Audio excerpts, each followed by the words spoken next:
Long time. You know, the concept of it as a movie, like 2004 maybe. Yeah, so that's when I first started thinking about it, that I wanted to explore this little memory from childhood that I had, and then, you know, typical gestation time. Thinking about it 10 years, take down notes, read a bunch of stuff, and then start getting serious about it as a movie. Wait, is this the longest that you've thought of any movie? Yeah, I think it is. Yeah. I feel like I've been hearing you talk about this for a while. Yeah, it was kind of unformed, but it was forming, but it was cool. But I realized this movie's gestation to final far exceeded like the manned spacecraft program from like 61 to 72. We exceed the whole Apollo program. The two ideas were there from the beginning.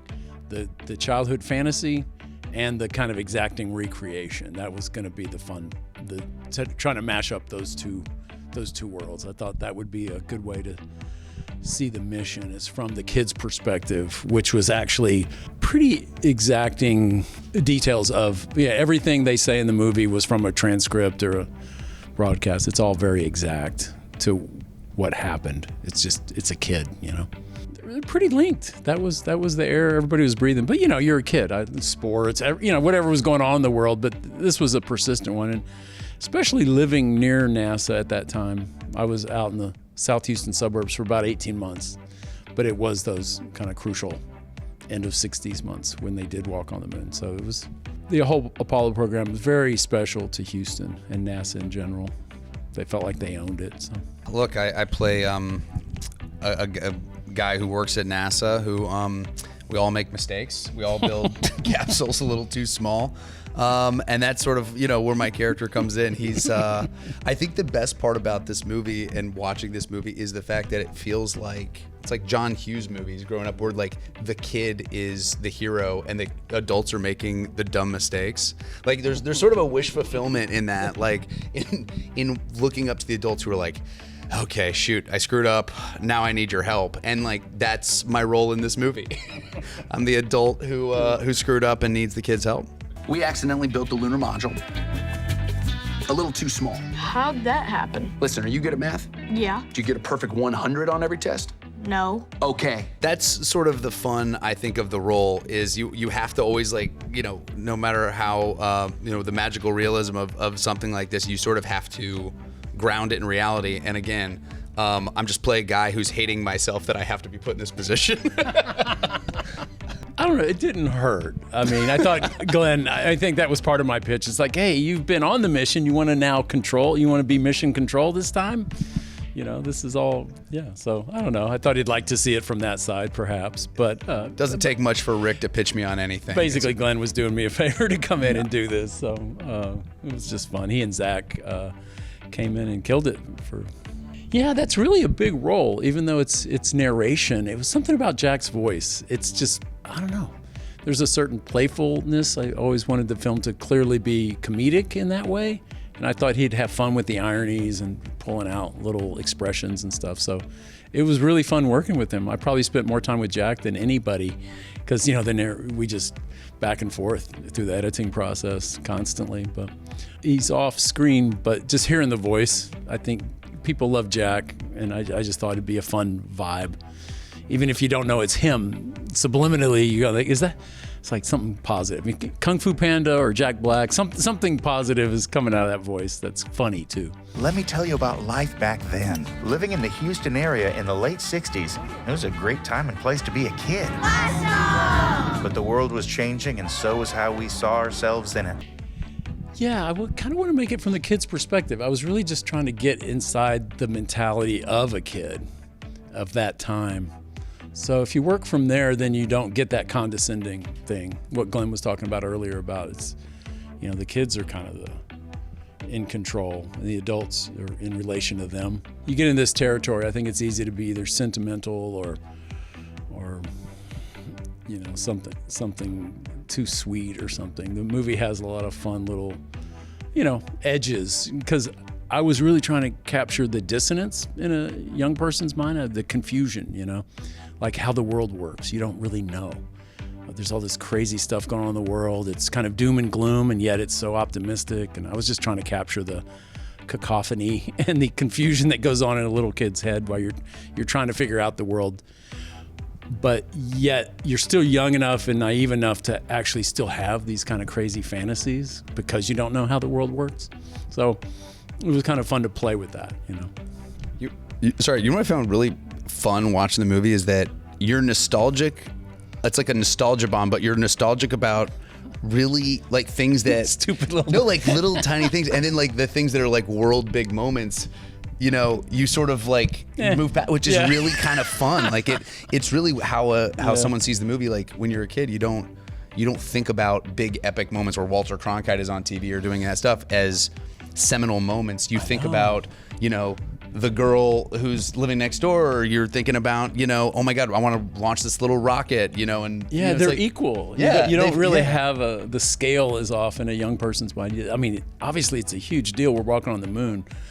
But so is me having to take out the trash. Totally, you know, that sucks. You know. Yeah. Yeah, doing the research for this, I was struck by just how much of a TV production it was. You know, it was it's incredible. You look at it, it's like, it's a very impressive production that Cronkite and Severide and all these experts and all these science fiction writers and the guests, and it was, you know, the simulations, the timing, they knew so much. It was a really impressive television accomplishment. And I appreciated it more now, going back and looking at all that in our research. And I was like, and Cronkite himself says it, you know, TV came along the same time of this, you know, incredible, you know, era. And so I wanted to kind of capture that, you know, like we were all watching it on TV. It was really compelling television. Yeah, well, I kind of chose to do it animation for the similar reasons. Not that it was a drugged out, you know, mind, but it was more of a memory fantasy mind. So when you think of this movie live action, it didn't quite work in the line was, it's so literal, you know, where that blurry line and the transitions between real and fantasy. I thought the animation really smoothed those out. And once I started thinking of it that way, it was like animation. But that said, it's a completely different technique than what we did way back when with, you know, Waking Life and Scanner Darkly. So it had to be, you know, it all had to be created. So it's much more of I wouldn't say totally traditional animation film, even though we're using traditional technologies, you know, 2D and 3D. But, you know, it's a period film. So it's a challenge to make an animated film that's a period film that's also kind of has these documentary elements. And so it was really more about the ideas, about the look and the textures. That was fun to explore in animation for sure. You production design the movie kind of virtually. You don't have to really do it. You just have to design it. And we have a lot of reference. You have photos, and you can say, yeah, they wouldn't have that. And you know, you can get the right period. And I don't know. You know what's really interesting way to go. Is when you watch like period pieces, everybody always puts like a filter on things, or they shoot it in a way that feels nostalgic. Right. Do you know what I mean? They're trying to like evoke nostalgia, but like in this form, I feel like you don't have to try, because it's like, nostalgia comes from a different place. You know what I mean? Like you get to watch it from a different point of view because of the animation. Yeah, you know what I mean? I think animation can be nostalgic. We were also going off like Saturday morning cartoons of the time was a big influence on the movie, as much as anything. The Saturday morning cartoons of the era. I have a really fun view of the 60s because it's like the movie. It's from a kid's perspective. Like I was there, but I wasn't there with my full, you know, maturing, you know, critical thinking brain. So that all comes later. And that's kind of how history goes. You find moral clarity, you find, you know, all this in the future. But in the moment, it really is kind of a mess. And you know, so I think the film's trying to depict that there isn't this clarity. You know, history says, oh, everybody backed the space race. And it was like, and they're like, no, you do a little research and you go back and you're like, oh yeah, a lot of people weren't for it. It seemed very militaristic, very nationalistic. Hippies didn't like it. If you were kind of counterculture, this was a huge waste of money. So, and kind of military vibe, you know, so there's a lot more contrary opinions than history says. So I wanted to show that there was a dialogue going on. A little bit. I mean, NASA, I think it took decades to really realize what the NASA program of that era, to get a guy to the moon and back, that it had been a bit of a Cold War exercise. You don't get a blank check for the biggest.